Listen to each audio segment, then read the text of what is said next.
अस्सलाम वालेकुम फ्रेंड्स, मेरा नाम है जिब्रान अहमद और आप मेरा चैनल लेकर आए हैं बिग बर्ड्स लवर्स। उम्मीद करते हैं कि आप और आपके बर्ड्स बिल्कुल ठीक ठाक होंगे। आज हमारे घर बहुत बहुत स्पेशल गेस्ट आए हैं, आमिर भाई। अस्सलाम वालेकुम आमिर भाई, क्या हाल है? ठीक ठाक है? क्या हाल है जिब्रान भाई? हाँ जी, बिल्कुल ठीक ठाक। बहुत से दोस्त मुझे कमेंट करते थे कि आप आर्टिफिशियल इंक्यूबेशन पे कोई वीडियो बनाएं, तो मेरा तो इसमें एक्सपीरियंस नहीं था।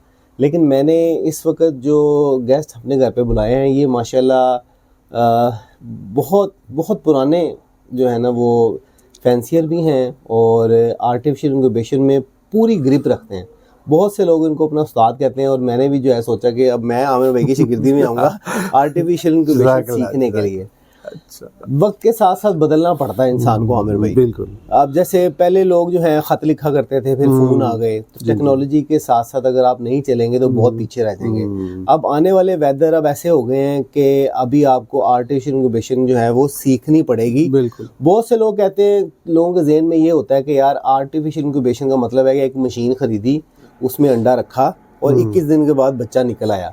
तो ऐसा नहीं है। तो आज की वीडियो जो हमने बनानी है, बल्कि ये पूरा एक चैप्टर वाइज जो है ना मुख्तलिफ एक प्ले लिस्ट होगी, और ये उस प्ले लिस्ट की आज की पहली वीडियो है जिसमें हम ज़ीरो से जो है ना ए से लेके जेड तक आहिस्ता आहिस्ता चैप्टर वाइज चलेंगे। और आपके साथ साथ मज़े की बात ये होती है आमिर भाई कि जब भी कोई वीडियो बन रही होती है ना, तो मैं जो गेस्ट बुलाता हूँ वो जो बता रहे होते हैं मुझे पता होता है कि वो क्या बोल रहे हैं, सही बोल रहे हैं, गलत बोल रहे हैं। लेकिन आज फर्स्ट टाइम ऐसा होगा कि जो है आपके साथ साथ मैं भी सीखूंगा, क्योंकि मुझे भी ये शौक़ है। और माशाल्लाह मैंने पूरा सेटअप लगा लिया है। इसमें जो है वो मैंने मशीन्स ले ली हैं प्रॉपर, किस तरीके से आमिर भाई की गाइडलाइन से मैंने हर चीज़ स्टार्ट की है। और मैं चाह रहा हूँ कि आमिर भाई जो है ना, ये जो हमने चैप्टर वाइज जो सेगमेंट स्टार्ट किया है जिसमें आपको वीडियोस देखने को मिलेंगी, उसमें हम स्टेप बाय स्टेप लेके चलेंगे। तो आमिर भाई, सबसे पहले तो आपका बहुत बहुत शुक्रिया आने के लिए, आपने टाइम दिया है। आमिर भाई, अभी हम जो है दोस्तों को आर्टिफिशियल इंक्यूबेशन का जो बिल्कुल जो फर्स्ट चैप्टर है, जैसे जो बच्चा होता है पहले प्ले ग्रुप में जाता है, तो वैसे जो है ना आप हम दोस्तों को सिखाएं। अच्छा जिब्रान भाई, इस तरह है कि कोई भी बंदा जो पहली दफ़ा आर्टिफिशियल इंक्यूबेशन में आ रहा है तो उसको क्या चाहिए जी? एक इंक्यूबेटर चाहिए। अब इंक्यूबेटर उसको कोई भी वो ले सकता है, कोई भी ले सकता है। हम कोई रिकमेंड नहीं करते कि प्रिंसी का लेना है, आरकॉम का लेना है, या आपने वो देसी इंक्यूबेटर लकड़ी का लेना है, कोई भी ले सकते हैं। जी जी। अगर आपको थोड़ा इसका कंसेप्ट का पता चल गया तो आप किसी भी इंक्यूबेटर के साथ जो है ना इंक्यूबेशन कर सकते हैं। मुझे याद है कि शुरू में हम वो लकड़ी वाले इंक्यूबेटर यूज़ करते थे, उसमें भी पैरट्स के, मेकाओ के, काकाटूस के जो एग्स हैं वो हम उसमें इंक्यूबेट करवाते रहे हैं। जी जी। अच्छा, अब जो न्यू कमर है, जो नया बंदा है जिसने पहली दफ़ा इंक्यूबेशन की है, वो पहले एक इंक्यूबेटर ख़रीद के ले आता है। फिर उसके बाद उसको ये नहीं आइडिया होता कि इसको मैंने कैसे चलाना है। ठीक है, उसकी देखें, उसके प्रोटोकॉल्स होते हैं कि आपने उसको कैसे रखना है और उसको पावर सप्लाई कैसे उसको देनी है। यानी देखें, इसके लिए एक बैकअप का होना बहुत ज़रूरी है। यूपीएस इसके साथ लगा होना चाहिए, और वो यूपीएस आम यूपीएस पे ये नहीं चलेगा। एपीसी यूपीएस जो अमेरिकन हैं, जो आपने भी लगाया हुआ है। जी जी, मैं साथ साथ जो है दरमियान में पिक्चर्स भी शेयर करता जा रहा हूँ। ठीक है, और मैं एक छोटा सा क्लिप भी लगा दूंगा ये अपने पूरे सेटअप का। बिल्कुल। जो जैसे जिब्रान भाई ने लगाया एपीसी यूपीएस है, वो लगाना पड़ेगा आपको। उसके साथ 2 बैटरीज वाला यानी 24 वोल्ट वाला ये जो यूपीएस है ये लगाना पड़ेगा आपको। और उसके बाद क्या होगा कि जी, जैसे जिब्रान भाई ने ये देखें, ये एक ऐसी इन्वायरमेंट बना दी है जिसमें कि इसका टेम्परेचर जो है ना वो एक सा रहता है। क्योंकि अगर आपके रूम टेम्परेचर में वेरिएशन आएगी तो वो इंक्यूबेटर के टेम्परेचर को भी वेरिएट करेगी। वो चेंज होता रहेगा, दिन को कुछ और होए और रात को कुछ और होएगा। तो ये सबसे बेहतरीन सोल्यूशन इसका यही है कि सारे कमरे को बंद करने की बजाय आप एक छोटे इन्वायरमेंट को जो है ना वो फिक्स कर लें उसका टेम्परेचर, तो वो बड़ा अच्छा रहेगा। ये जस्ट लाइक अ ब्रूडर है। हाँ, जैसे ब्रूडर होता है और हम उस पर टेम्परेचर सेट कर देते हैं। समझ लें कि एक बड़ा ब्रूडर है और ब्रूडर के अंदर हमने जो है वो मशीन रखी हुई है, और ब्रूडर का हमने जो टेम्परेचर है वो हमने रखा हुआ 27। ठीक है, और जो मशीन है आमिर भाई उसका टेम्परेचर कितना होता है? 37.34 सुटेबल है। 37.3 37.4 जो है ये टेम्परेचर पैरट्स के लिए बहुत अच्छा है। वैसे तो 36.8 से लेके 37.7 तक ये पूरी रेंज के अंदर इंक्यूबेशन होती रहेगी। बच्चे निकलते रहेंगे। थोड़ा टाइम का फर्क पड़ेगा, ज़्यादा टेम्परेचर पे बच्चा जल्दी निकलेगा और कम टेम्परेचर पे थोड़ा टाइम ज़्यादा लेगा, लेकिन बच्चा निकल आएगा। तो अभी हम ये छोटी छोटी वीडियोस इसको एक सिलसिला एक बनाते हैं। जी जी, तो सबसे पहले हम ये बताएंगे कि शुरू में आपने इनक्यूबेटर ख़रीदा, उसके बाद आपने उसके लिए बैकअप का बंदोबस्त किया, उसका जो यूपीएस है वो लगाया, उसके साथ बैटरीज लगाई और उसके बाद एक ऐसी कम्पैक्ट इन्वायरमेंट बना दी। उसके बाद आपने उसमें यूपीएस को ऑन किया, ठीक है। तो यूपीएस को ऑन करने के बाद आपने इसकी कैलिब्रेशन करनी है। कैलिब्रेशन बहुत ज़रूरी है।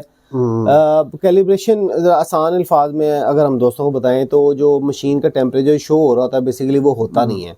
उसके लिए हमें जो है मुख्तलिफ आलात के साथ जो थर्मामीटर्स हैं, मैं उनकी पिक्चर्स भी शेयर कर रहा हूँ, उसके साथ हमें इसकी कैलिब्रेशन करनी है कि जो थर्मामीटर पे टेम्परेचर जो आ रहा है या जो आपकी डिवाइस पे टेम्परेचर आ रहा है जो आपने मशीन के अंदर रखी है वही टेम्परेचर जो आपकी इनक्यूबेटर है उसका भी वही होना चाहिए। बिल्कुल, इसी को कैलिब्रेशन कहते हैं। होता ये है कि जब मैन्युफैक्चरर ने बना दिया इनक्यूबेटर, उसने अपनी तरफ से सेटिंग कर दी, पता नहीं वो किस टेम्परेचर पे उस वक्त किस उसका रूम टेम्परेचर क्या था उस पर उसने सेटिंग कर दी कि ये 37.5 है। लेकिन हम चाहे इनक्यूबेटर 30-25 लाख का क्यों ना हो, हमने उसको कैलिब्रेट करना है, उसकी रेटिंग को हमने ठीक नहीं मानना, उसको ऑन करना है और उसको उसमें अंडे रखने से पहले आपने तकरीबन 4-5 दिन पहले, मैं तो अमूमन सीज़न शुरू होने से पहले 15 दिन पहले इनक्यूबेटर को चलाता हूँ और उसमें थर्मामीटर्स रख के उसको कैलिब्रेट करता हूँ सुबह शाम, बल्कि 3-3 दफ़ा मैं दिन में उसको चेक करता हूँ ताकि वो पता चले कि टेम्परेचर की कोई वेरिएशन तो नहीं है। सही। होता ये है कि इसमें समझने की बात है कि ये ऊपर और नीचे का टेम्परेचर एक सा क्यों नहीं होता। देखिए ये इनक्यूबेटर पड़ा है आपके सामने पीछे, जी। इसका जो टेम्परेचर डिस्प्ले होता है वो इसकी टॉप के ऊपर है, वहाँ पे उसका डिस्प्ले है और उसका जो सेंसर है वो भी टॉप के ऊपर है।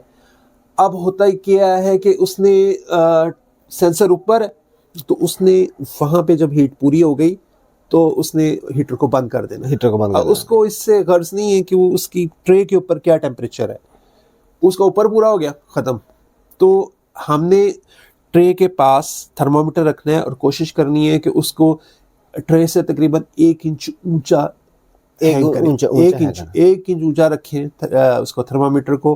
फिर उसके बाद देखें कि नीचे टेम्परेचर कितना आ रहा है और ऊपर कितना आ रहा है।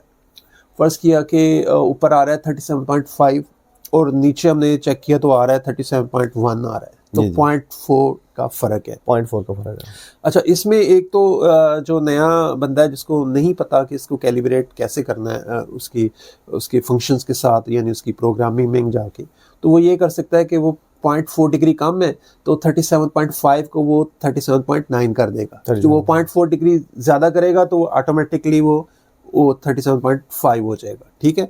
दूसरी ये होती है कि इसकी सेटिंग में आप जाएं और इसको प्लस माइनस और ओके के बटन को इकट्ठे आप पुश करेंगे ना तो कैलिब्रेशन में जाएंगे तो वहाँ जाके आप उसको कैलिब्रेट कर लेंगे। जी। तो लेकिन ये है कि कैलिब्रेशन जो है ये हर सीज़न के शुरू में करनी चाहिए और जब आपका रूम टेम्परेचर चेंज हो गया है 2-4 डिग्री तो फिर करें, यानी हर महीने आप इसकी कैलिब्रेशन करें तो फिर आप जो है ना अच्छी इनक्यूबेशन कर सकते हैं। मैं आमिर भाई से ये भी रिक्वेस्ट करूंगा कि जब नेक्स्ट टाइम जो किसी की मशीन या अपनी मशीन को कैलिब्रेट करें तो एक छोटी सी वीडियो बना दें ताकि जो हम चैप्टर वाइज चल रहे हैं नेक्स्ट चैप्टर में जो है मशीन को कैलिब्रेशन कैसे करना है उसके सारे पॉइंट्स और किन किन बटन्स को दबा के क्या होता है तो वो हम वीडियो की शक्ल में ये तो भी एक इंट्रोडक्शन है ना, छोटा सा वीडियो है कि इसको हमने कैसे चलाना है। जी। उसके बाद बहुत सारी चीजें जो हमने उनको देखना है और फिर वो बताना है। चैप्टर वाइज चलेंगे। हाँ, चैप्टर वाइज चलेंगे। तो बस इंट्रोडक्शन है ये। तो आपने इनक्यूबेटर को कैलिब्रेट किया, फिर उसके बाद 2-4 दिन 5 दिन उनको चलने दिया, उनकी देखा ह्यूमिडिटी कितनी चल रही है, टेम्परेचर कितना चल रहा है। जब ये सारी चीज़ें एक्यूरेट हो गई उसके बाद आपने उसमें अंडे उठाने। टेम्परेचर आमिर भाई उसमें जो हमें टेम्परेचर सेट करना है वो एक दफ़ा दोबारा व्यूवर्स को बता दें कि कितना होना चाहिए। 37.4 और 5 ये ऐसे ही? हाँ जी, 37.4 अच्छा है क्योंकि जब हीटर बंद होता है ना तो वो 37.3 तक आ जाता है और फिर जब वो हीटर चलता है तो वो 4 से ऊपर जाके 5 पे जाके फिर वो रिवर्स होता है। जी। तो ये 3 और 5 के बीच में रहेगा, ये फेवरेबल है टेम्परेचर। अच्छा, और जो ह्यूमिडिटी है वो आपने जो है वो एक मशीन की अलग सेट की, एक मशीन की अलग सेट की, तो ह्यूमिडिटी का भी बड़ा किरदार होता है भाई, उसके बारे में बताइएगा। हाँ जी, देखिए ये जो अंडा है इसने हर रोज अपना जो वजन है कम करना होता है। जी जी। चाहे वो किसी भी स्पीशी का अंडा हो, हर रोज उसने थोड़ा सा वजन कम करना होता है। तो ये वजन कैसे कम होएगा, वो डिपेंड करता है उसकी ह्यूमिडिटी पे। अगर ह्यूमिडिटी ज़्यादा है तो वेट लॉस कम होएगा, और अगर ह्यूमिडिटी कम है तो वेट लॉस ज़्यादा होगा। ठीक है, तो हमने ह्यूमिडिटी को कैसे सेट करना है, यानी हम इसको इस स्टेप बाय स्टेप करते हैं। पहली बात आ गई, टेम्परेचर को सेट किया हमने। जी जी, टेम्परेचर। फिर उसकी ह्यूमिडिटी को रख लिया। इसके लिए मैं नए जो यूज़र्स हैं उनको मैं बता रहा हूँ कि इनिशियली जो उन्होंने स्टार्ट लेना है ना, अगर अफ्रीकन ग्रे केंडे हैं तो उसको 30 ह्यूमिडिटी 35 अगर और 30 और 35 के बीच में रखें। अगर African grey Kende, African grey Kende. और अगर वो एलेक्स केंडे हैं या फिर वो मिकाओस के हैं या काकाटूस के हैं, और उनको आप 40 से 45 के बीच में स्टार्ट करें। 40 से 45 आप स्टार्ट करेंगे, फिर अगले दिन वेट लेंगे, फिर उसको हम ह्यूमिडिटी को प्लस माइनस करेंगे वेट लॉस के हिसाब से। जी जी। तो अगर छोटी स्पीशी है, जैसे ये लव बर्ड्स हैं या किनोर्स हैं या छोटे अंडे, इनको 50 के करीब लव बर्ड्स, कॉर्नियर्स, छोटे अंडों के लिए ज्यादा ह्यूमिडिटी होती है, उसके लिए 50-55 इसके लिए 50-55 ह्यूमिडिटी होती है। तो इसमें ये आपने सिर्फ और जो चीज़ें देखनी है वो ये है कि ये मशीन टू मशीन वेरी करता है कि आप कौन सी मशीन यूज़ कर रहे हैं। तो हर एक मशीन का अपना अपना टर्निंग मेथड होता है, और उसका जो है अपना ह्यूमिडिटी की सेटिंग, हर मशीन की लहदा कहाँ से उसकी सेटिंग में आपने जाना होता है। जी जी। तो कोशिश ये करते हैं कि जो टर्निंग एंगल है वो आप 180 का रखें। उसको चेक करने का तरीका ये है कि अगर हमने अंडे के ऊपर कोई नंबर लिखा है, उसको अगर ऐसे ज़मीन के साथ वो नंबर प्लेस किया हुआ है, तो जब टर्न लेगा ना अंडा, तो वो बिल्कुल 180 पे मूव हो जाएगा और वो बिल्कुल ऊपर आ जाएगा, वो जो नंबर हमने लिखा हुआ था पेंसिल के साथ या मार्कर के साथ। तो ये 180 की रोटेशन हो गई। तो 180 की रोटेशन होनी चाहिए, और हर 2 या 3 घंटे के बाद रोटेशन जो है अंडे 2 से 3 घंटे के बाद वो मशीन अंडा को घुमाए। सेटिंग करनी चाहिए। अगर हम मैनुअल यूज़ कर रहे हैं तो फिर हम मैनुअली उसको 180 पे रोटेट कर देंगे। तो ये इसकी सेटिंग है। तो ये बेसिक सेटिंग के ऊपर अगर कोई सिर्फ इन्हीं के साथ चले तो भी वो बच्चे जो है ना वो हैच हो सकते हैं। जी, बहुत बहुत शुक्रिया। अब पूरी वीडियो को जो है ना वो मैं जो है सम अप करने लगा हूँ कि जो भी आमिर भाई ने बातें की हैं और जो मैंने सीखा है, तो ये चीज़ें रिपीट करने से जो है ना वो मेरी याददाश्त भी तेज़ होते हैं। कि जब भी आपने सोचा है कि आपने जो है वो आर्टिफिशियल इंक्यूबेशन करनी है, तो उसके लिए ज़रूरी चीज़ें हैं वो मैं एक दफ़ा आमिर भाई ने बता दी, मैं दोबारा रिपीट कर देता हूँ कि उसके लिए आपको चाहिए एक इंक्यूबेटर, आप किसी भी कंपनी का हो। उसके अलावा अगर रूम टेम्परेचर आपका मेंटेन है तो इस बॉक्स की ज़रूरत नहीं है। अगर मेंटेन नहीं तो फिर आपको ये ब्रूडर टाइप बॉक्स बनवाना पड़ेगा। इसके साथ जो यूपीएस लगेगा वो नॉर्मल जो घरों में देसी यूपीएस लगे होते हैं वो नहीं होगा। इसके साथ एपीएस यूपीएस जो है एपीसी यूपीएस होगा। जो ये एपीएस का मतलब होता है कि जो झटका नहीं मारता ना, यानी उसकी जो है वो वोल्टेज जो है ना वो कांस्टेंट रहती है, वोल्टेज नहीं, हाँ जैसे वो वोल्टेज नहीं खराब होंगे। और उसके साथ जो है वो क्योंकि 12 वोल्ट का होता है, 24 वोल्ट का होता है, 2 बैटरी से लगेंगी। और इसके अलावा जो आपने इसका जो टेम्परेचर सेट करना है वो 37.3 या 30.3 या 4 आपने इसका सेट करना है।